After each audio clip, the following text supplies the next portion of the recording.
सभी को हम पढ़ने जा रहे हैं संवाद लेखन। वाद मूल में सम उपसर्ग लगाने से संवाद शब्द बना है, जिसका शाब्दिक अर्थ बातचीत है। इसे वार्तालाप भी कहा जाता है। सामान्य रूप से दो लोगों के बीच होने वाली बातचीत को ही संवाद कहा जाता है। दो लोगों में हुई बातचीत को लिखना संवाद लेखन कहलाता है। संवाद की विशेषता आइए हम सब पढ़ें। सबसे पहला पॉइंट है स्वाभाविकता। संवाद में स्वाभाविकता होनी चाहिए। पात्रों की अपनी स्थिति, संस्कार आदि को ध्यान में रखकर बोलना चाहिए। पात्रानुकूल भाषा।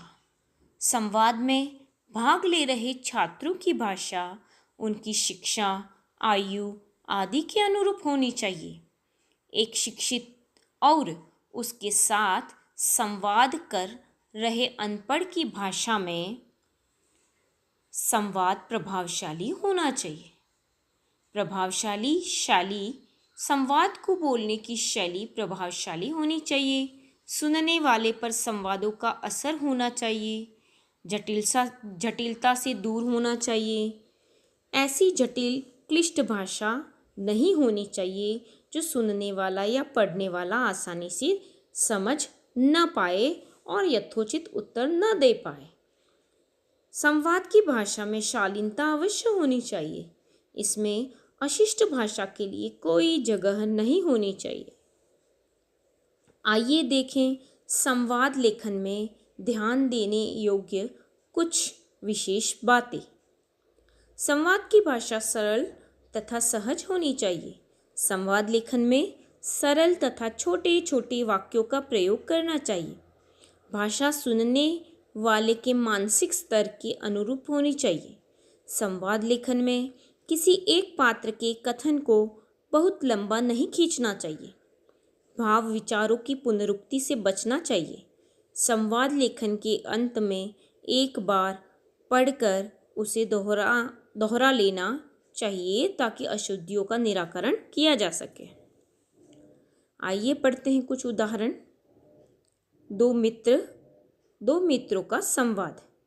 अनिल, तुम 10वीं कक्षा के बाद कौन सा विषय लेने की सोच रहे हो? आदित्य, मैं तो विज्ञान के विषय में पढ़ूंगा। क्यों? क्योंकि मैं बड़े होकर एक डॉक्टर बनना चाहता हूँ। तुम्हारे जीवन का क्या लक्ष्य है? अनिल, मैं एक अध्यापक बनना चाहता हूँ। आदित्य, एक डॉक्टर सबकी सेवा करता है, लोगों के दुख दर्द दूर करता है। मैं भी बड़े होकर बीमार लोगों की सहायता करना चाहता हूँ। अनिल, मैं विद्यार्थियों को ज्ञान प्रदान करके उनके जीवन को उज्जवल बनाना चाहता हूँ। मेरे विचार में यह सबसे अच्छी मानव सेवा है। प्यारे बच्चों, यहाँ ध्यानपूर्वक देखें। आप देख रहे हैं कि वार्तालाप के दौरान जो विषय आपको दिया गया है उस विषय पर कुछ उद्देश्यपरक बातें होनी चाहिए। अनावश्यक बातों से बचना चाहिए, जैसे तू कैसी है, मैं ठीक हूँ, कब आ रहे हो, कब आया।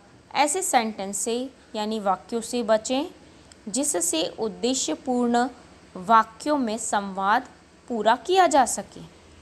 आइए पढ़ते हैं दूसरा उदाहरण। यहाँ पर यात्री और बस संवाहक के मध्य संवाद है। यात्री, बस कब चलेगी? संवाहक, बस चलने ही वाली है। यात्री, यह बात तो तुम कब से कह रहे हो? संवाहक, सच तो यह है कि 2-4 सवारियों की प्रतीक्षा है, उनके आते ही बस रवाना हो जाएगी। यात्री, आजकल बसों के चलने का कोई समय नहीं है, आप लोगों की जब इच्छा होती है तब चलाते हो। संवाहक, ऐसी बात नहीं है, बसों के चलने का निश्चित समय ही है। यह बात अलग है कि यात्रियों की प्रतीक्षा तो करनी ही पड़ती है। यात्री, प्रतीक्षा में चाहे बस लेट हो जाए। संवाहक, ऐसी बात नहीं है, समय की भरपाई तो हम कर ही लेंगे। यात्री, यह ठीक नहीं है, क्योंकि बस निर्धारित गति सीमा के अंदर ही चलानी चाहिए। इसलिए इसलिए कहा गया है कि समय पर चलो, सुरक्षित चलो। संवाहक, ठीक है चलते हैं। यहाँ पे आप देख रहे हैं यात्री और बस संवाहक के मध्य जो संवाद हुआ, इसमें यात्री अपनी शिष्टाचार पूर्ण भाषा में संवाहक को ये बता देता है कि उसे कम गति में चलना चाहिए। यात्री अपने अधिकार को अच्छे से समझता है और वह संवाहक को भी अच्छे से समझा देता है।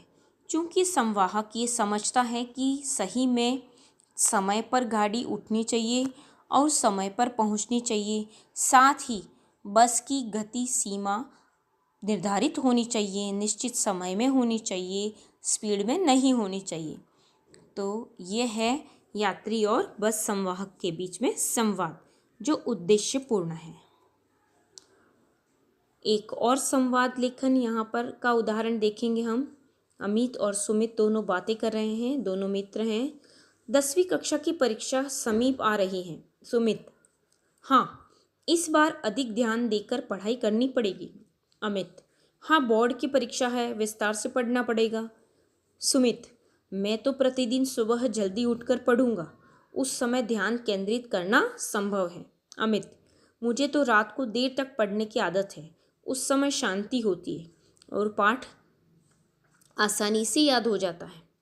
सुमित, ठीक है, प्रतिदिन शाम को हम दोनों एक बार जो अकेले पढ़ा होगा उसके बारे में चर्चा करेंगे। अमित, हाँ, इस प्रकार हम परीक्षा के लिए पूर्ण रूप से तैयार हो जाएंगे। सुमित, हम लोगों को परीक्षा का भय भी नहीं रहेगा। देखिए बच्चों, यहाँ पर दो मित्रों की जो बातचीत है वह उद्देश्यपूर्ण है। पढ़ाई कभी जब की जाए तब एकांत में करनी चाहिए, शांत मन से करनी चाहिए और ये भी निश्चित है कि अगर अकेले की याद किया गया पाठ अगर हम एक दूसरे से डिस्कशन कर लेंगे और उसके बारे में एक दूसरे को जानकारी देंगे तो वह पाठ हमें अच्छी तरह से याद होगा, लंबे समय के लिए याद होगा। तो ये वार्तालाप भी उद्देश्यपरक है।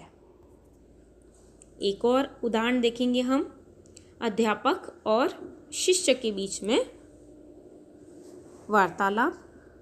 अध्यापक, राम, तुम्हारा गृह कार्य कहाँ है?